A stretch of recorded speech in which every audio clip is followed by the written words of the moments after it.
We'll see what the Lakers are all about. Welcome back to The Jump. I'm George Sedano, alongside ESPN NBA writer Tim Bontemps, the undefeated Clinton Yates, and the world-famous NBA reporter Nick Friedel now joins us. All right, you guys ready? Because it's time for another round of everyone's favorite game, Something, Nothing, or Everything. All right, first thing up here. Let's start with the Lakers.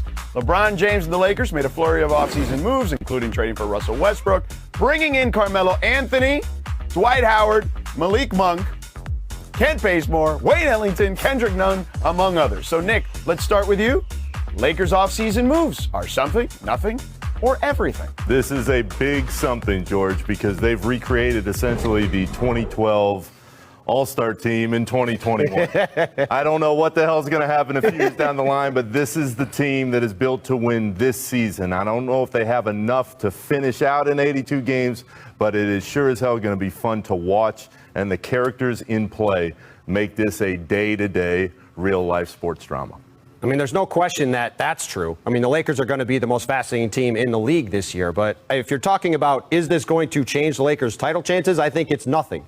Because you look at this team, and I don't think they're better than last year's team. You know, last year's team had Anthony Davis and LeBron James, and a team that had one of the best defenses in the NBA. And they had a real identity. What is the identity of this Lakers team? They have to figure out how Russell Westbrook and LeBron James are going to play together. I don't think that fit's going to be great.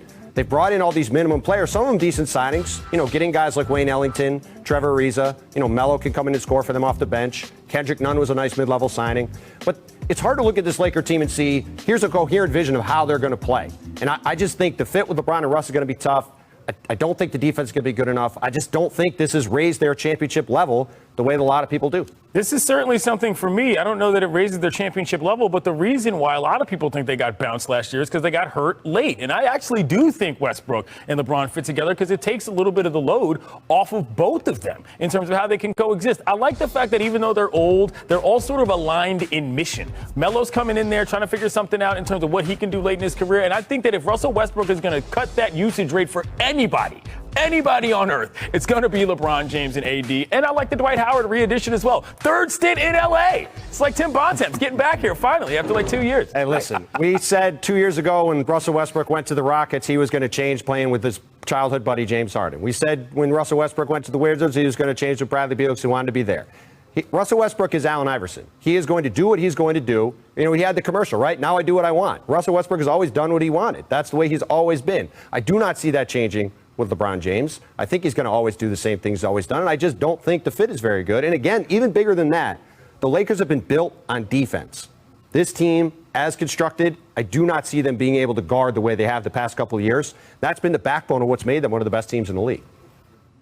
Well, look, I look at it this way. Let's just start from an offensive perspective, and I think that you guys kind of alluded to this a little bit.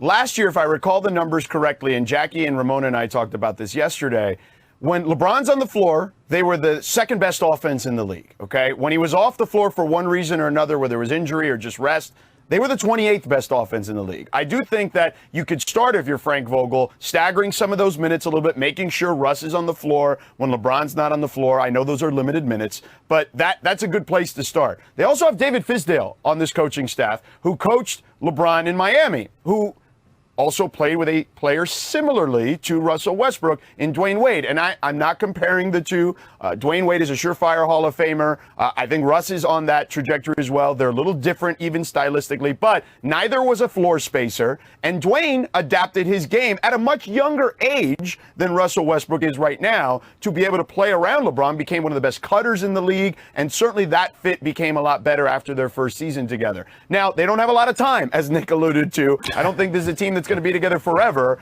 But I do think that if there's any time, Tim, that Russ is going to adapt, it's going to be with LeBron James. And if you tell me that LeBron James is going to be healthy this year, I kind of trust him to figure something like this out. I mean, look, again, I'll say it again. Russell Westbrook has not done this in the past, and people, this is the same year, third year in a row, we've had the same refrain. I'll believe it when I see it, you know. Okay, well, we'll have to see it.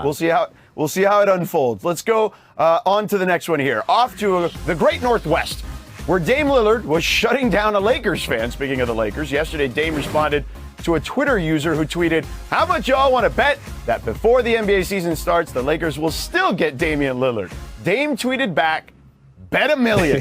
Clinton, Dame clapping back at a fan on Twitter. Something, nothing, or everything. Not unlike Gary Payton II's dunk in Summer League. This is everything, okay? Your boy is here for the clapbacks, all right? All y'all know that if you come in correct on the bird, I just might bang you out. No, I'm kidding. But I like this because it shows fan engagement, and he has a history of this. One time he was wearing a shirt, and some guy tried to get on him, and he told him it was a Lamborghini carpet, okay? Look at that, okay? That's A+ level Twitter game right there. This is everything to me. I love this. I mean, look, Dame's incredible on Twitter. This is everything for me because the Lakers just traded everything they had to get Russell Westbrook. What are they trading for Damian Lillard? LeBron James? Anthony Davis? Like, sure, they could trade one of them to the Blazers. Blazers say, sure, we could do that. Anything short of that, they're going to say thanks, but no thanks and hang up the phone. So that's why it's everything for me. It's a great tweet, and there's no chance of Dame coming to the Lakers. Guys, this is nothing for me because I think Dame is so sick of all the attention that has been created in the last few weeks with where's he going to go.